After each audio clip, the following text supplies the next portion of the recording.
राधे राधे दोस्तों। रामायण से जुड़ी ऐसी बहुत सी कहानियाँ और रहस्य हैं जिनसे आज भी लोग अनजान हैं। आज हम आपके लिए रामायण से जुड़ा ऐसा ही एक किस्सा लेकर आए हैं। श्री राम से जुड़ा एक ऐसा रहस्य जो शायद ही कुछ लोग जानते हैं। श्री राम के 14 वर्ष के वनवास के पीछे के अनेकों कारण। तो चलिए देर न करते हुए जानते हैं कि रामायण से जुड़े इस दिलचस्प रहस्य के बारे में। कैकेयी द्वारा राजा दशरथ से भगवान राम के वनवास का वरदान मांगने के पीछे कारण क्या था? क्या वह मंत्रा के बहकावे में आई थी या फिर वे अपने पुत्र भरत को राजगद्दी सौंपना चाहती थी? इसका कारण जो आप जानते हैं वह नहीं था, कुछ और ही था। तो आइए जानते हैं हमारी वीडियो के द्वारा। रामायण महाकाव्य सनातन धर्म का एक प्रमुख ग्रंथ है, जिसे अगर धार्मिक, पौराणिक, ऐतिहासिक और दार्शनिक ग्रंथ कहा जाए तो भी गलत नहीं होगा। रामायण के हर पन्ने पर अनेक रहस्य और रोमांच छुपा है। रामायण की सबसे बड़ी घटना भगवान राम का वनवास जाना है। रामायण के अनुसार माता कैकेयी ने महाराज दशरथ से भगवान राम के लिए 14 वर्षों के लिए वनवास मांगा था, जिसकी वजह से रावण का अंत हो सका। लेकिन क्या आप जानते हैं कि कैकेयी ने राम के लिए पूरे जीवन की बजाय केवल 14 वर्षों का वनवास ही क्यों मांगा? आइए जानते हैं इस घटना के पीछे का कारण। राजा दशरथ की तीसरी पत्नी कैकेयी भगवान राम से अपने बेटे भरत से भी अधिक प्रेम करती थी। उन्हें राम से बहुत आशाएं थी। जब कैकेयी ने भगवान राम के लिए 14 वर्षों का वनवास मांगा था, तब सबसे ज्यादा भरत हैरान हुए थे, क्योंकि वे जानते थे कि माता कैकेयी राम से कितना प्रेम करती हैं। लेकिन आपको जानकर हैरानी होगी कि देवताओं ने कैकेयी से यह काम करवाया था। इसके पीछे एक रोचक कथा है। विवाह से पहले कैकेयी महर्षि दुर्वासा की सेवा किया करती थी।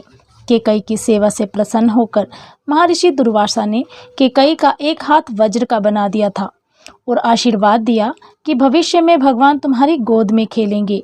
समय का पहिया चलता रहा और कैकेयी का विवाह राजा दशरथ से हो गया। एक समय स्वर्ग में देवासुर संग्राम आरंभ हो गया।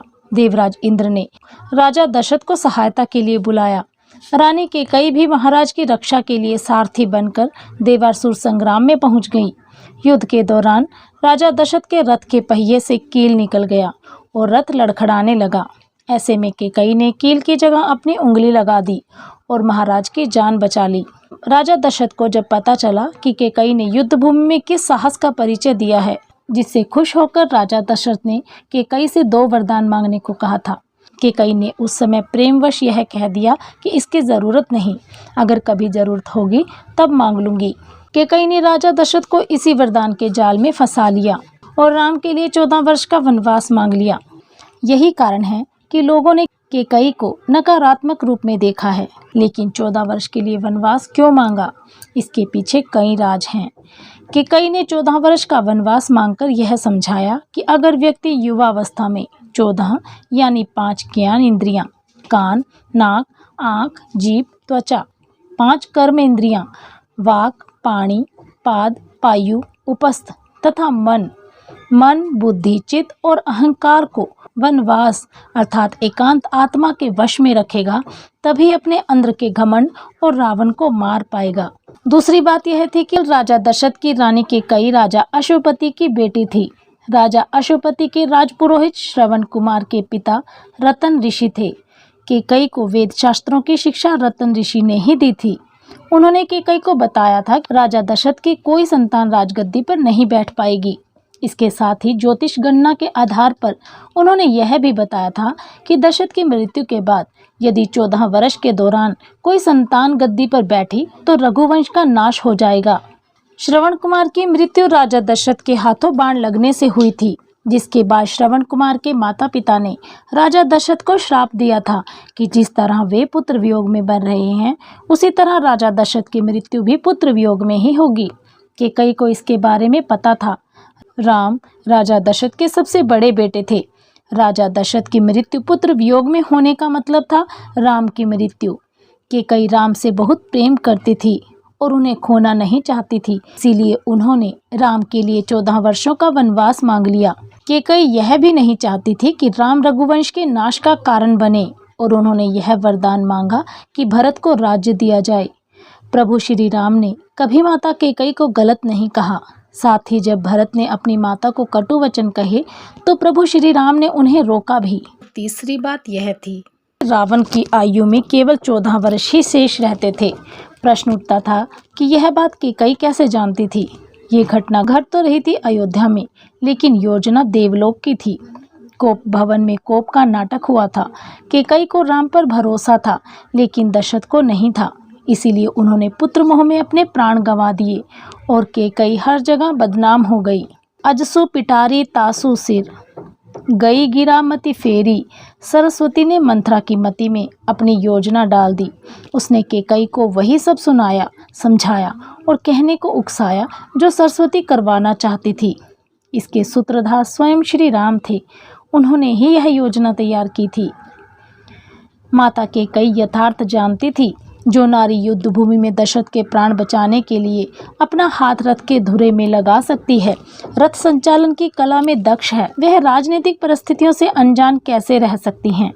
कैकई चाहती थी कि मेरे राम का पावन यश 14 भुवनों में फैले और बिना तप और बिना रावण के वध के संभव नहीं था। कैकई जानती थी कि अगर राम अयोध्या के राजा बन जाते हैं तो रावण का वध नहीं कर पाएंगे।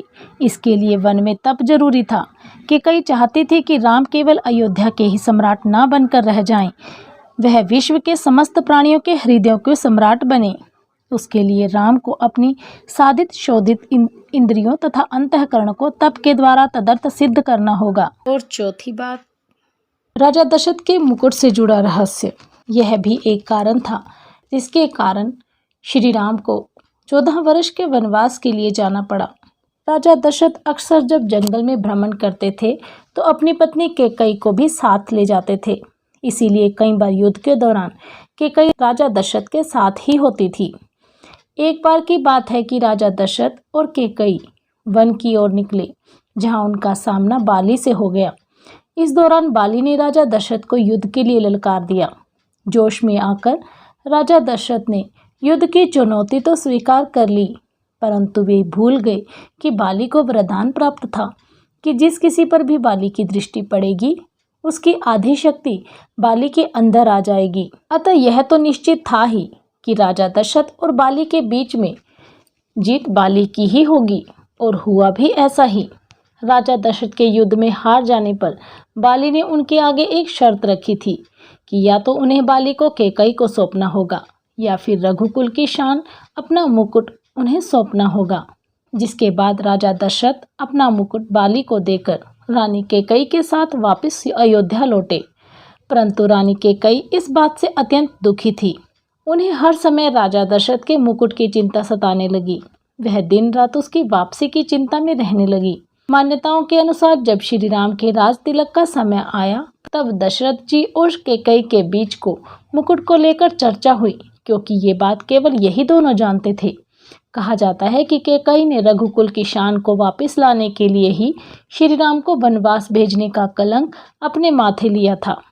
पौराणिक मान्यताओं के अनुसार उन्होंने श्री राम को वनवास भेजने से पहले कहा था कि बाली से मुकुट वापस लेकर आना।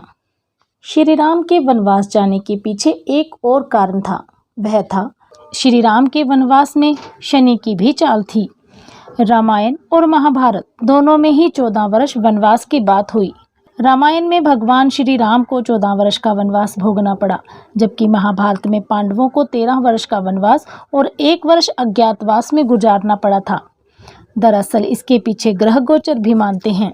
उन दिनों मनुष्य की आयु आज के जमाने से काफी अधिक होती थी, इसलिए ग्रहों की दशा विधि भी ज्यादा होती थी। शनि चालीसा में लिखा है, राम मिलत बन राम ही दीना, कै कहीं की मति हरि लीना। यानी शनि की दशा के कारण कैकई की मति मारी गई और भगवान राम को शनि की समय विधि में वन वन भटकना पड़ा। उसी समय रावण पर भी शनि की दशा हुई और वह राम के हाथों मारा गया। यानी शनि ने अपनी दशा में एक को कीर्ति दिलाई तो दूसरे को मुक्ति। बोलिए सियावर रामचंद्र भगवान की जय।